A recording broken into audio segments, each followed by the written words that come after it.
Almighty blessing society की ओर से आप सबों को जय मसीह की। Praise the Lord.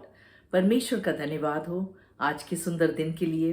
परमेश्वर ने हम सबों को इकट्ठा किया है और जब ये अंत के दिन है तो वाकई हम सबों को इकट्ठे होने की ज़रूरत है।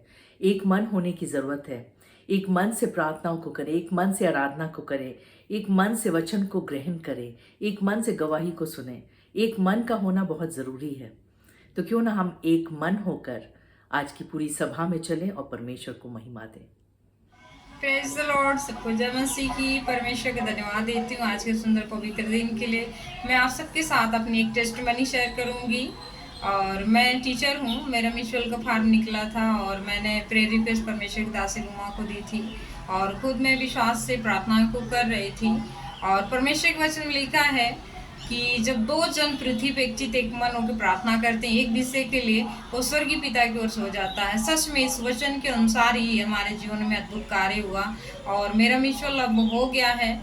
और प्रभु को मैं धन्यवाद करती हूँ कि परमेश्वर प्रार्थनाओं को सुनने वाला, उत्तर देने वाला है। और वचन भी ये कहता है कि विश्वास करने वाले के लिए सब कुछ हो सकता है। और मैं धन्यवाद देती हूँ, परमेश्वर ऐसे आत्मिक लोग रखा है जो हमारे लिए बड़ी बोझ के साथ हमारे निवेदनों प्रार्थनाओं को प्रभु के चरणों तक पहुंचाते हैं और हमारे लिए प्रार्थनाएं करती हैं बहुत बोझ के साथ। इस बात के लिए मैं परमेश्वर को बहुत बहुत धन्यवाद देती हूँ कि ऐसे आत्मिक लोग के लिए रखा जो हम सबके जीवनों में। और मैं धन्यवाद देती हूँ परमेश्वर के दास जी के लिए कि उन्होंने ये प्रार्थनाएं की और मेरे जीवन में अद्भुत तरीके से मेरे म्यूचुअल होने पाया। और जो भी रुकावटें परेशानी थी वो परमेश्वर ने ख़त्म किया प्रार्थनाओं के द्वारा हैं। इस बात के लिए हम धन्यवाद देते हैं। धन्यवाद करती हूँ हर एक बातों के लिए परमेश्वर का, कि परमेश्वर का अनुग्रह और ऐसे लोग सर्वदा हम सब के जीवनों में बने रहें और हम विश्वास से बढ़ते रहें। जैसे मेरे जीवन में परमेश्वर अद्भुत काम किया विश्वास के जरिए, उसी तरह आप सबके जीवनों में अद्भुत काम करेगा परमेश्वर, क्योंकि जीवित परमेश्वर है। धन्यवाद करती हूँ। आप सबको जय मसीह। इस गवाही के द्वारा सबको आशीष मिले। और आइए हम सब फिर से आराधना में जुड़ते हैं।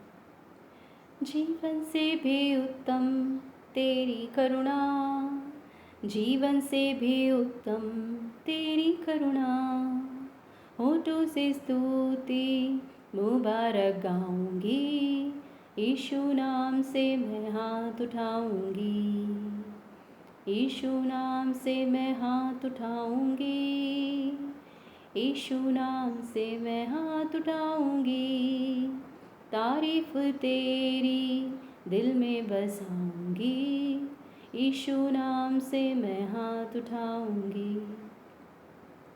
है शफ़क़त तेरी ज़िंदगी से बेहतर, है शफ़क़त तेरी ज़िंदगी से बेहतर, Thy loving kindness is better than life, Thy loving kindness is better than life. भजनों का मेरे तू है विषय, तेरे पराक्रम का होगा नाशय। My lips shall praise thee until I bless thee. Thy loving kindness is better than life. पढ़ूंगी रोज रोज तेरा वचन, उसमें लगाऊंगी मैं अपना मन। Thy loving kindness is better than life. Thy loving kindness is better than life. होठों से स्तुति मुबारक गाऊंगी, यीशु नाम से मैं हाथ उठाऊंगी, यीशु नाम से मैं हाथ उठाऊंगी, यीशु नाम से मैं हाथ उठाऊंगी, तारीफ तेरी दिल में बसाऊंगी, यीशु नाम से मैं हाथ उठाऊंगी। Praise the Lord. Praise the Lord. परमेश्वर का धन्यवाद करते हैं आज के खूबसूरत से दिन के लिए। आइए हम सब परमेश्वर के वचन में जाएंगे और हम सब निकालेंगे पहला थिस्सलुनीकियों उसका 5वां अध्याय और उसकी 11वीं आयत, जो इस प्रकार से लिखी है, इस कारण एक दूसरे को शांति दो और एक दूसरे की उन्नति के कारण बनो, निदान तुम ऐसा करते भी हो। Praise the Lord. परमेश्वर का धन्यवाद हो इस वचन के पढ़े जाने और सुने जाने के लिए।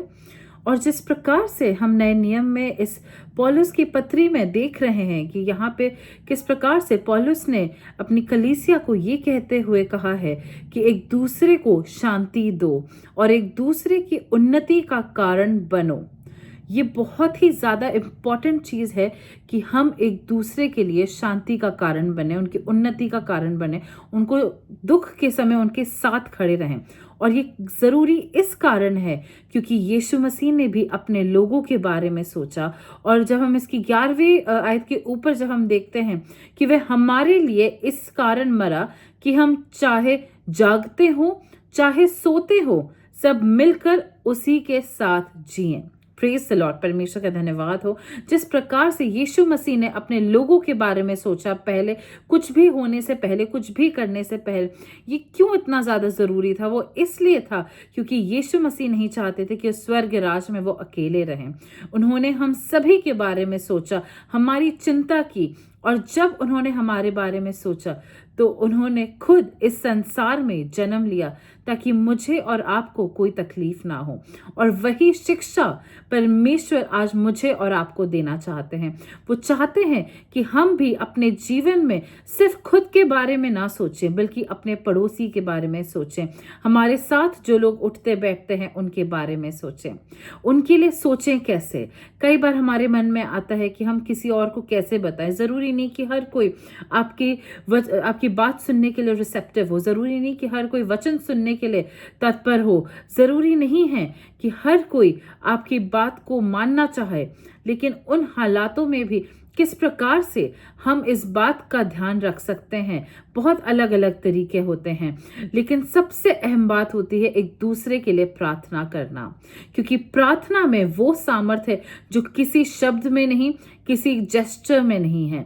और सबसे अहम बात यह है कि प्रार्थना हम कभी भी किसी के लिए भी कर सकते हैं। ज़रूरी नहीं कि हमारे पास देने के लिए बहुत कुछ हो, लेकिन अगर हम सच में किसी के लिए कुछ करना चाहते हैं तो उनके लिए प्रार्थना करें। काफ़ी ज़्यादा ज़रूरी होता है। प्रार्थनाओं की आवश्यकता सभी को होती है क्योंकि सभी के जीवन में कुछ ना कुछ उथल पुथल, कुछ ना कुछ बेचैनी, गड़बड़ियाँ चल रही होती हैं। और यहाँ पर जब इस प्रकार से लिखा है एक दूसरे को शांति दो, एक दूसरे को अपलिफ्ट करो, एक दूसरे को बढ़ाओ, एक दूसरे के साथ रहो। और जब भी कभी अपने आसपास के आप लोगों को देखें जो कमज़ोर पड़ रहे हैं, जो इस निराशा में डूब रहे हैं, जो किसी भी प्रकार की तकलीफ में हैं, उनको ऊपर उठाएं, उनके लिए और ज़्यादा प्रार्थना करें, उनको इनकरेज करें। एनकरेजमेंट एक ऐसी चीज़ होती है जिसको देते समय कुछ नहीं जाता, लेकिन जिसको हम इनकरेज कर रहे थे उसके लिए बहुत अहम होता है। और यही चीज़ पे आज मुझे और आपको ध्यान देने की ज़रूरत है कि हम किस प्रकार से लोगों को प्रोत्साहित कर सकें, किस प्रकार से लोगों को अपलिफ्ट करें। क्योंकि जब भी कभी हम किसी को अपलिफ्ट करते हैं तो उसमें हम परमेश्वर का कार्य देखते हैं। क्योंकि यीशु मसीह जब इस 3.5 साल की मिनिस्ट्री में थे तो उन्होंने ऐसे लोगों को नहीं चुना जिनके पास सब कुछ था, उन्होंने ऐसे लोगों को चुना जिनको पूरे संसार ने रिजेक्ट कर दिया था, चाहे वो कोढ़ी हो, चाहे वो कोई जिनको लोग बुरी नज़र से देखते हो, चाहे वो टैक्स कलेक्टर्स हो, चुंगी लेने वाले हो, वैश्याए हों, मर्डरर्स हों, जितने भी गलत काम करने वाले हों, उन लोगों को चुना, उनको अपलिफ्ट किया, उनके मनों को बदला। ज़रूरी नहीं कि आप शायद बहुत ही best of the best peoples के साथ सराउंडेड हों, लेकिन एनकरेजमेंट एक ऐसा चीज़ है जो परमेश्वर ने सभी को दिया और वो चाहते हैं कि हम भी उसे फ्रीली करें, हम सही मार्गदर्शन में इनकरेज करें। ये नहीं कि किसी को गलत चीज़ के लिए प्रोत्साहित करें, बल्कि परमेश्वर की आत्मा में होकर उन्हें प्रोत्साहित करें। कई बार एक छोटा सा वर्ड ऑफ एनकरेजमेंट किसी के विश्वास को, किसी के जीवन को बदल सकता है।